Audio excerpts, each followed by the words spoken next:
Ready to go again? What do you want me to do? Hit me. You're a 15-year-old girl. Oh! What the hell?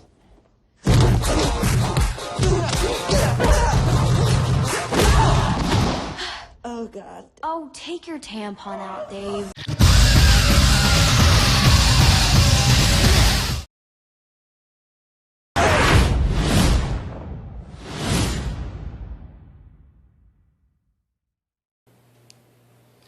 Hi, welcome to another exciting episode of Heroclix Road to Gencon with ReploidProductions presenting it to you.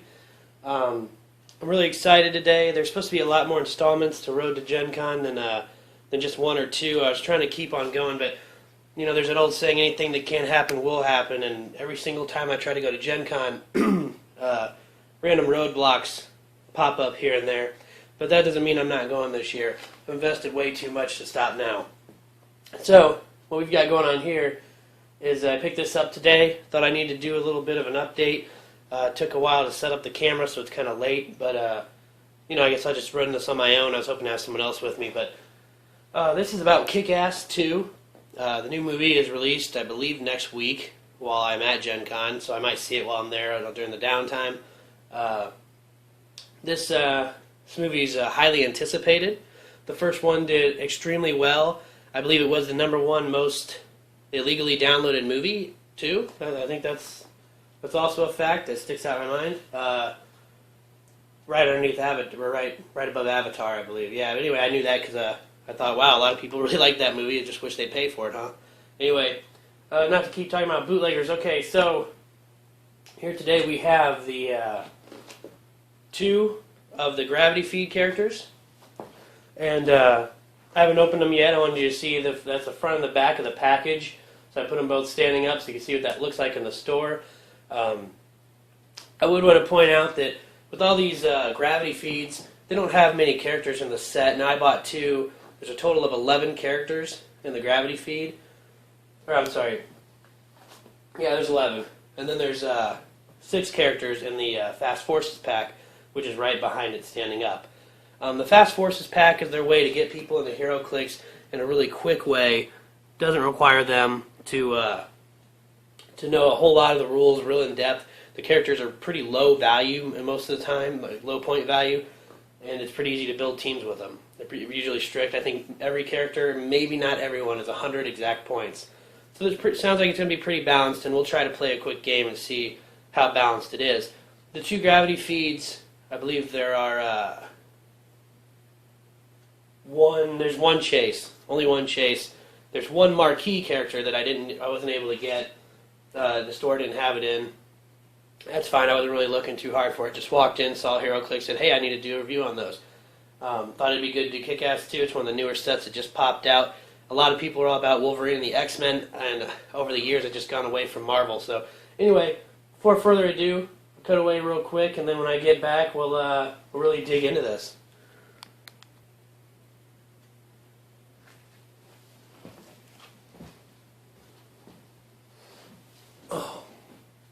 Okay, so you can see the characters here, what they do have in the set. I'm going to throw up some pictures of the characters I get, maybe a zoomed in one. I just want to hopefully everybody see how the characters look. This is a better camera than I've been using. So let's see what we have. What should I open first? Let's do the Gravity Feed. I'm really interested in seeing what I get from it, because I have already seen the dials for the characters in the Fast Forces pack. But yeah, let's go for this. There's that. I'll zoom in on that later when we open it. So they show a few characters on this. What I do want to point out is, like I says, foil pack. Contains one collectible miniature game piece. Collect them all. Then warning, mature rating. It actually says ages 17 plus for these characters.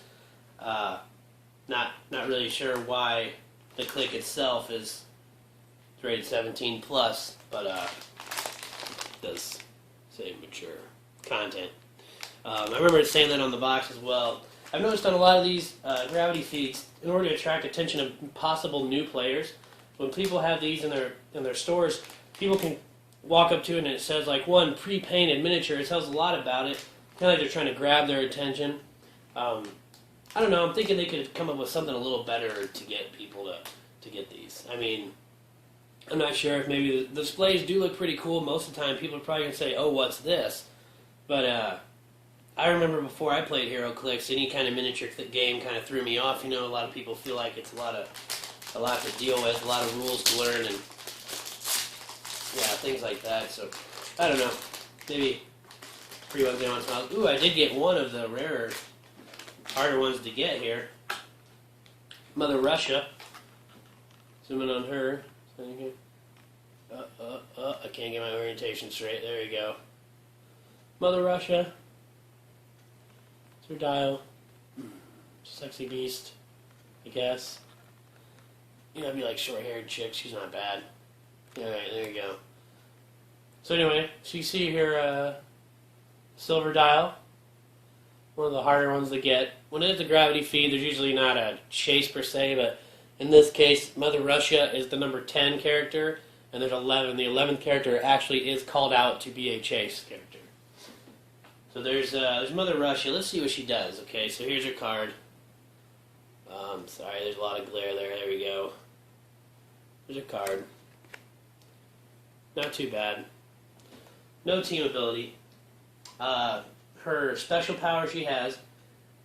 Okay, her keywords, let's start that. She's an assassin, part of the bad guys, which is what all the bad guys in the set are called.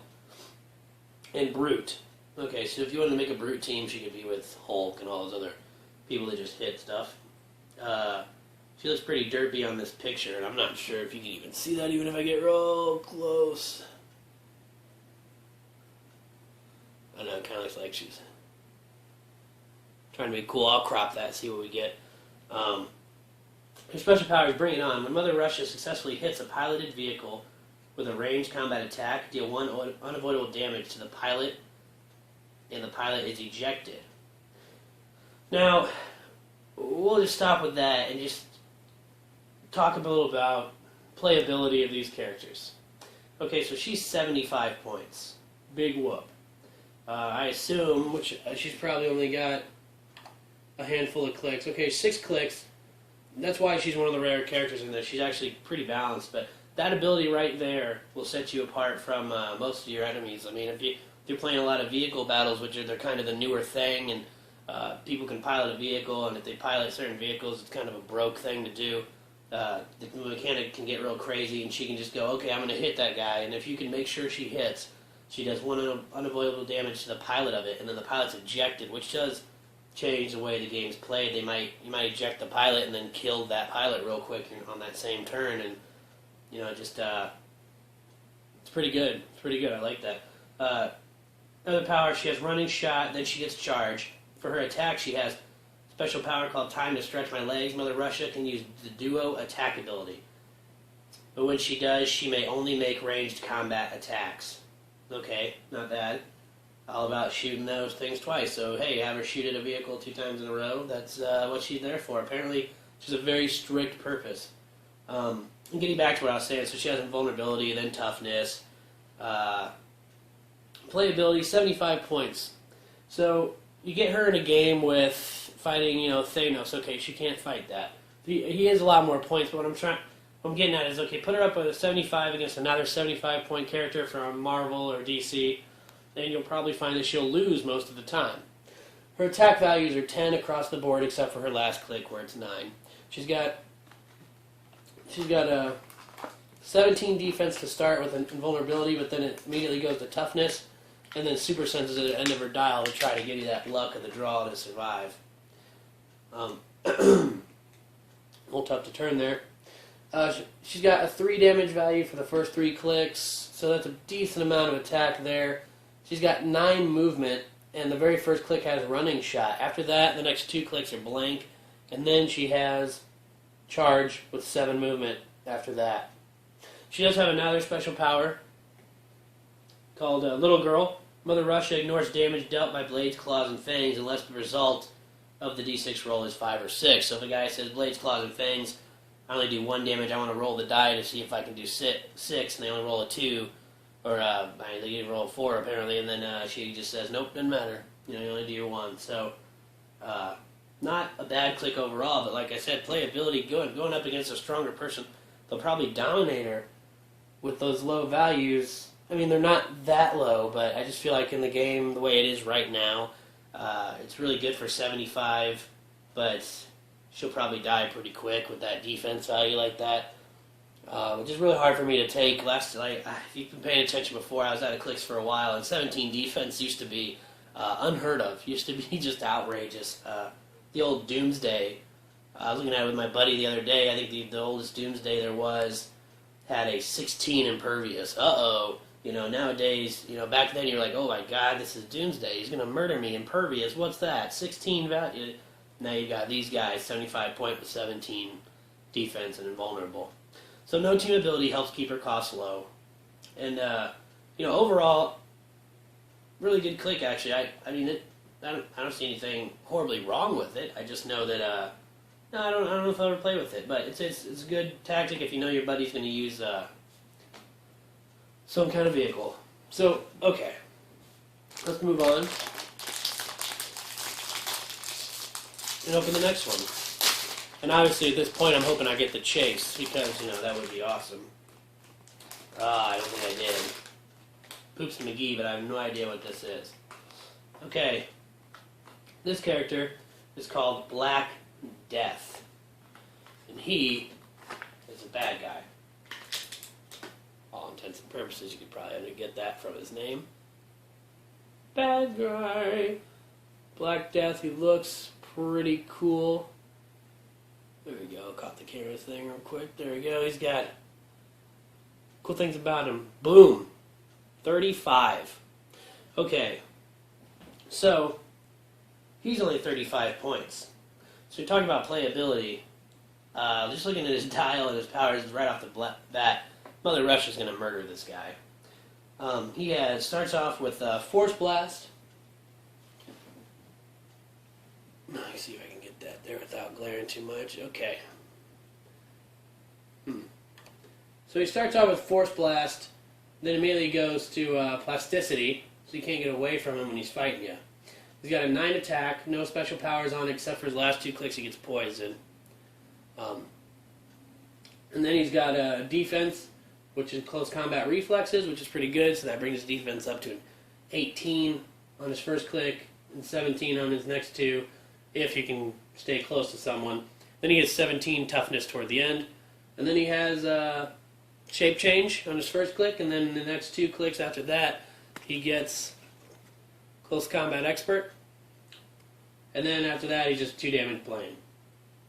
5 life for 35 points. This guy isn't really bad either. Good thing about gravity feeds, the 2 things I guess I'll point out is that these characters from sets that are off, okay, one-offs, like this is Kick-Ass 2. Obviously, a lot of people are going to go, oh, these guys are awesome, they're sweet, but for all intents and purposes, when you play tournaments, they're not modern age legal. They actually fit in with the Golden Age. So there's a Golden Age tournament. I'm sure you could use these guys if you follow the other rules as well, but I was looking it up, and it says it's, for all intents and purposes, they're Golden Age. So even if you thought this guy was awesome, you can't roll into a World Tournament and just play with them. So, as far as I understand, not for modern age. So, if that's wrong, please correct me below if someone could chime in on that. But he's pretty good. He really doesn't seem that bad to me, actually, for being that low of a cost. I mean, the other 35-point character I can think of is, I'll show a picture, is Energizer from one of the really old sets. It's 35 points. I used to throw her on my teams just to average it out before they had utility belt and things like that. So, and all she could do is chew up items on the field for free, and I don't really think that that's doing anything in a fight. But this guy actually is is doing a lot. He's actually going to deal damage. He's actually going to tie up a piece so that Mother Russia could shoot from afar. So, without further ado, we'll take a break for a second. We'll come back and we will go and open up the Fast Forces pack. Stay tuned. Okay, so we're back. And let's open up this Kick-Ass 2 Heroclix Fast Forces. 6 characters in this set. I know I zoomed in on it earlier. I'll do it again. There is another Mother Russia in there. as you can see. So obviously there's two different ones. I think the one in here is actually a higher higher point value. Sorry about that. Yeah, and a little tougher, with different values and things. So let's go ahead and look at these characters. The characters in this set are Dave Lazuski, kick-ass. There's Hit Girl, Chris D'Amico, the motherfucker, otherwise known. Pardon my French. Miranda Suedlo, the Night Bitch, I assume that's blanked out. Battle Guy, and then Mother Russia. So let's do this. Let's bust them out, see if I can actually open this without looking like a fool. Yeah, okay. They didn't make it too hard. I'll tell you what, WizKids is the only game thing I know that can make tape stick so damn well. Alright. Okay, not too bad. God, tape masters. Okay, so what's this? What is this? Okay.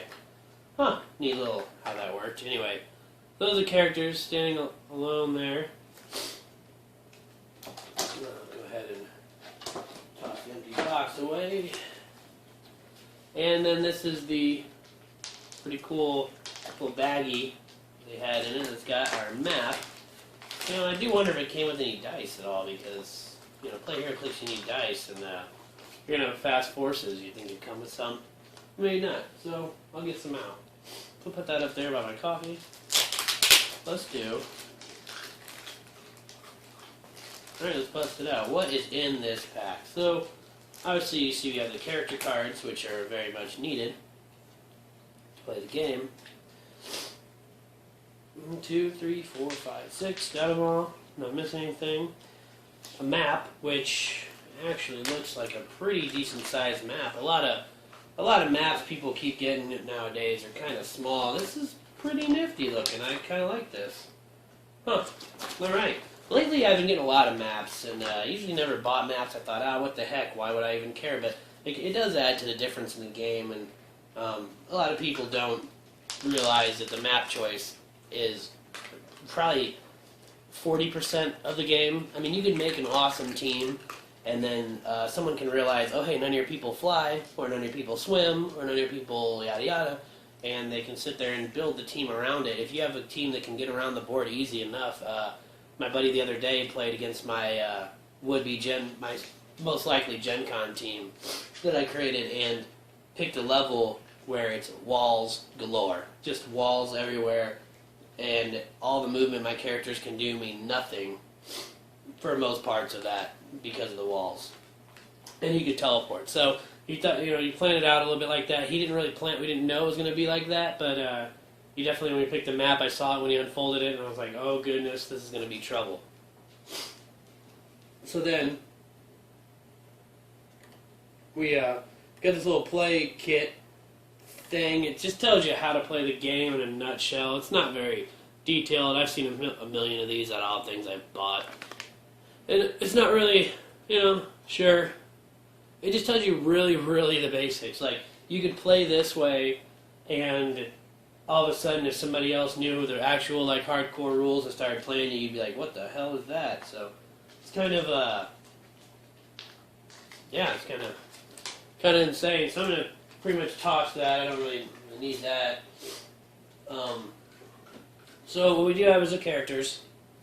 I'll go through the whatever I have in my hands here. So we have Battle Guy. Now, just before filming, I was kind of looking this up. I had to charge the camera. So I'm looking this up, and this guy I'm really excited about. Battle Guy. Let's pick him out of here. He's got a shield. Kind of Captain America-y looking guy. Zooming up on him there. Try to get as best I can. Orientation is hard for me. There you go. Boom. Battle Guy got a shield. I think that's pretty cool, even though he's just standing there. A lot of people complain about Heroclix, how they just stand, but this is pretty cool. I like this guy. So let's break him down a bit. He's 75 points. Obviously, no one really knows what this guy's about, but telling by their clicks is usually how you tell how the character acts. So that's why I put that clip at the start of this. That's the trailer, part of the trailer for Kick-Ass 2, and it kind of tells you right off the bat how the characters act. And what's important about that is if the clicks themselves represent the real character. Like, so sometimes they'll have a, I don't know, if they have a Superman that's stealthy or something, and you're like, oh, Superman doesn't really hide. Like, he's not really tactical. Things like that. It kind of, sometimes you question what's outside, what's outside of that person's realm of actual, like, abilities, and they just put it in there just to be a click. So then beyond that, this guy's 75 points. So the same as our rare silver-lined Mother Russia from the Gravity Feed.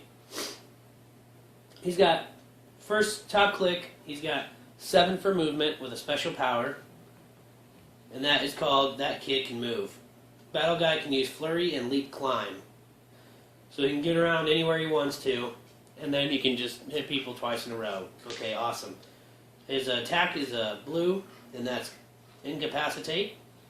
He's got Energy Shield Deflection with a natural 17 defense. So as long as he stays away from someone, they're shooting him out of range.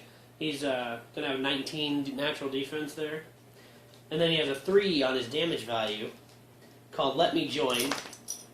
Battle Guy can use Shape Change. So there he goes. Period. So he can use Shape Change. Then also, adjacent friendly characters can use Close Combat Expert.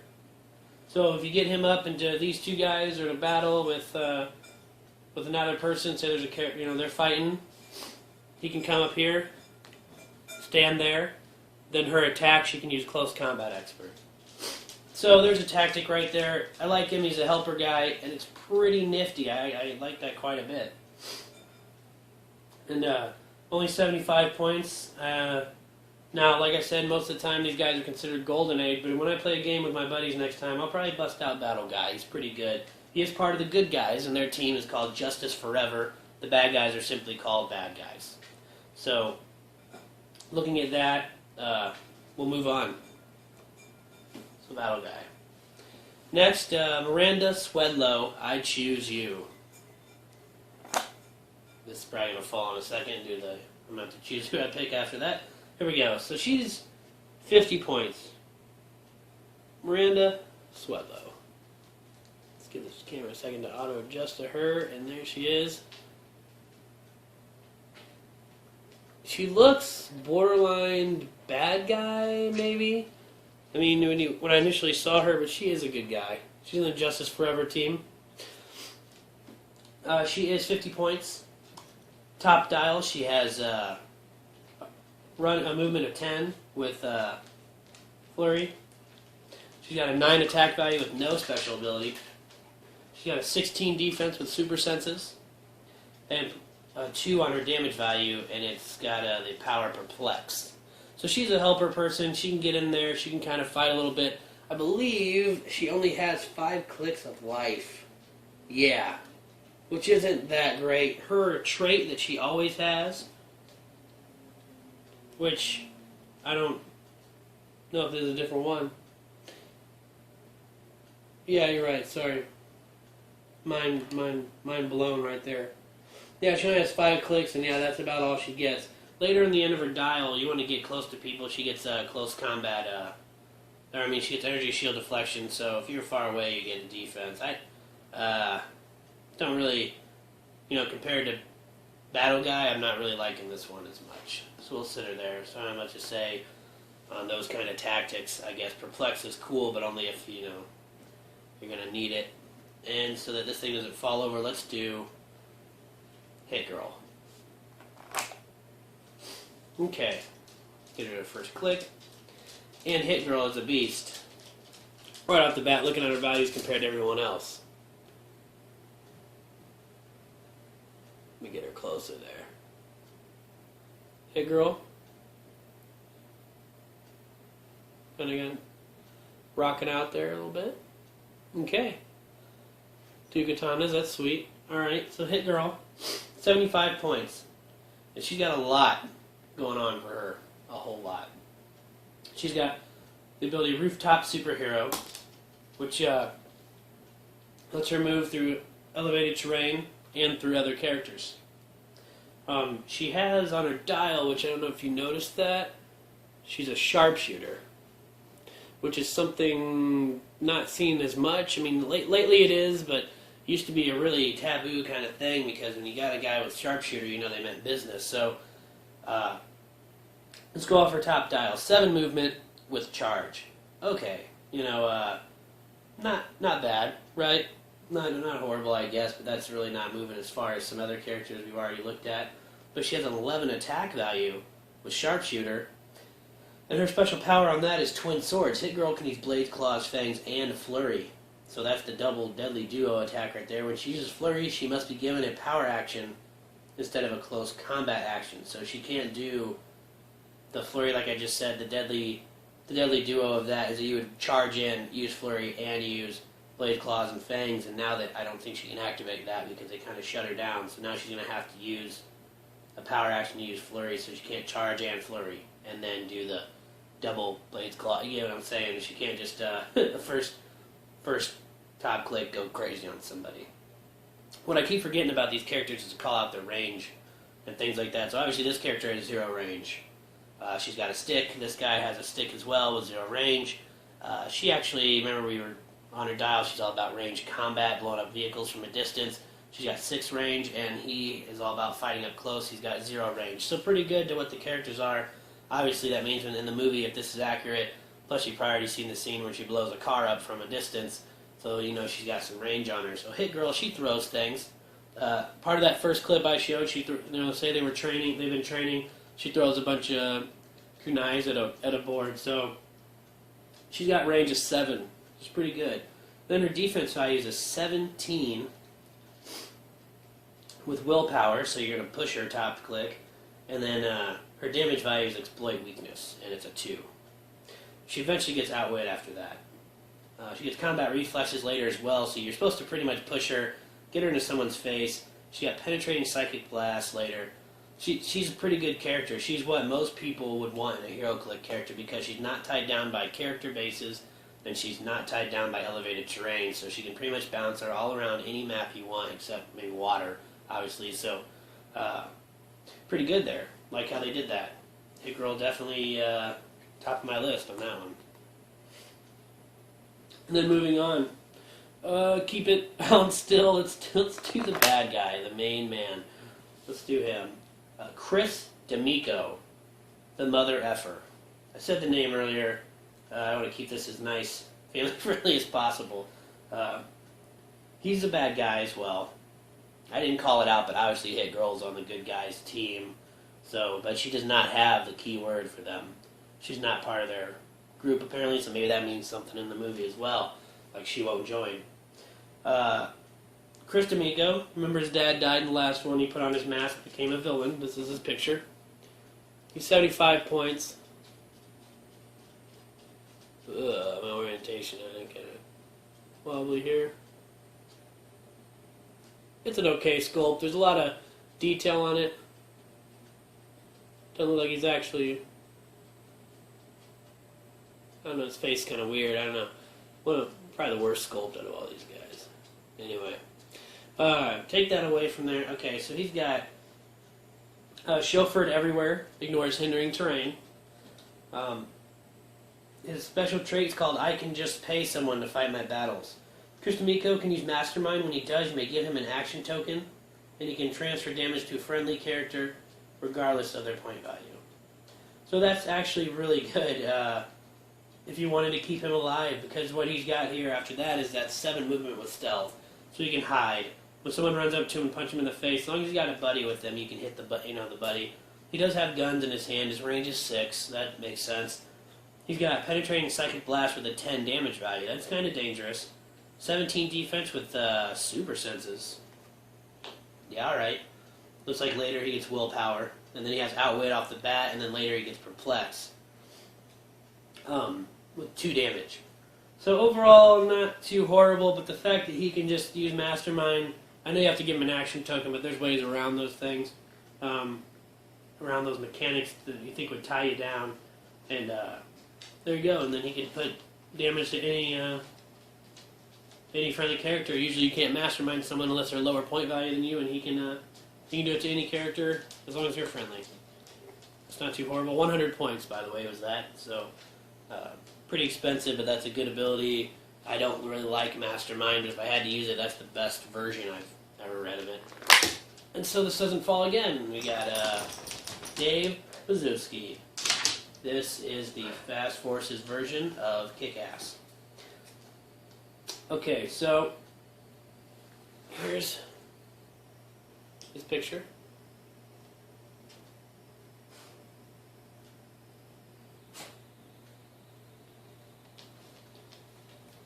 He got his little backpack thing. Okay. He holds batons. Okay, so there he is. 100 points. Top click. He's got 8 movement with the ability on patrol. Dave Lazowski can use charge. If he is not adjacent to an opposing character, he can move 2 squares as a free action.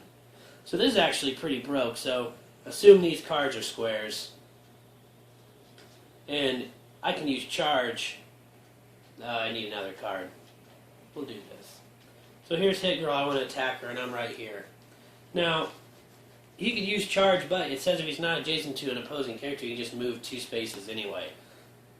So you move 2 spaces, and then you charge. It's kind of a really broke extra movement charge, I guess. As long as you're not near people, it might catch people off guard quite a bit. Because they'll assume, oh, you got 8 movement, that's half of that when you charge, it's only 4 spaces, I'm in good range. And then you're like, yeah, and then you move forward 2, and then you do your charge. So, something that I wish a lot of other characters might have been given. It's pretty smart thinking, you know. If that's how the characters are in the actual game, or in the actual movie, I'm sorry, themselves, then it's pretty character specific. And something that people know about Heroclix, especially these offsets, is like, say, the Street Fighter ones, they're very, very real to the character themselves. The personas that the characters have, the abilities they give them, are things they would actually do in their actual series that they come from. So it'd be exciting to see the movie after this, have to look at all these characters and see how realistic these figures are. Also is a 10 attack with nothing special on it. Eventually he gets Quake. He's got 17 defense with toughness, and he's got Indomitable, so you can push him. He does have an attack ability, or a damage value ability. It's 3 damage, but he goes, I was the first. He can use leadership. When he does, other characters with the Justice Forever keyword are considered to be a lower point value. I don't know if any of the characters are above his value, but this allows him to use leadership on people that are even higher value than him, as long as they have the same keyword. So if you can find a way to give, you know, someone else really high point value keyword Justice Forever, well, there you go. He's going to go ahead and be able to turn them and use leadership on them. So it's pretty exciting there. He's also got a trait called, I'm actually pretty good at this. If he does not have 2 action tokens, he can use combat reflexes. So he does have Indomitable, which will make you want to push him. But because he has combat reflexes, when you don't push him, you know, you're going to have to always throw that out there. Do I need the +2 defense on this turn or not? Or can I go without it next round, you know? So it's a pretty important mechanic there, but that's pretty awesome. I think it's a really good click here. We'll move on. Last but not least, Mother Russia, who, in fact, is the exact same sculpt of this Mother Russia, so I'm not going to put it up on the screen for you. Everything's the same except the silver base and the values on her. Top dial, she's 100 points, by the way. Top dial, she's got 9 with running shot. That's her movement. Then her attack value is 11. Then her special power on that is called Close Range Hail of Bullets. When Mother Russia makes a ranged combat attack and her target is within 3 squares, you may modify her damage value by -1, and the damage dealt is penetrating damage. So that's pretty cool. Just make sure the hits count, you know? I like that. Defense, no, she's not Indomitable, but she has 17 with invulnerability. Eventually gets toughness. And then eventually on her damage value, she'll move on to, because she has nothing now, it's a value of 3, she'll move on to Ranged Combat Expert, and then eventually Exploit Weakness. So, what she also has is a trait called 50,000 a week. plus expenses. At the beginning of the game, you choose a friendly character. That character's defense value is modified by +1 when they are adjacent to Mother Russia. So that's pretty nifty. After naming off her powers, the difference between this one and the other Mother Russia, it's definitely just depends on what you want to do in the match. Like I said, like this one is 100 points. It's 25 more points than that Mother Russia. And I actually think you might want to use this one instead for most battles, because she's a lot more versatile, adds +1 defense to your team. They don't have to have the keyword, they just have to be on your team. So her and Kick-Ass could team up just to play the game, and then, you know, she can sit there and use that ability to give him +1 defense if you really want to go that route. So you got to really think about those things, I guess. But yeah, Mother Russia overall, liked both those clicks, you know. Yeah, not bad at all. So that's what we have right here. Those are the characters I have. The 6 from the starter set, and then the 2 from the gravity feed. I would have bought more gravity feeds, but I didn't know what they even had in the set at all. I like to do a little more research than just randomly grab bagging the characters. Okay, so these are the characters. Thanks for watching. This has been a Reploid Productions video about Heroclix, part of my road to Gencon, which is only a few days away, so I'm really excited about it. Then also watch for the video. It'll be posted right after this is the actual match that I'll do with these characters. Make sure you visit our website because it has links to all kinds of videos that we have posted. I think we're about to do our 100th episode, and there's even more than that unaccounted for on the podcast side. That's a lot of just audio feeds we didn't post to Facebook or YouTube or anything like that. So just please go check out the podcast. You can check us out. It's on iTunes. Just search Reploid Productions. You'll definitely find us. Beyond that, thank you for watching, and stay tuned for more and keep clicking.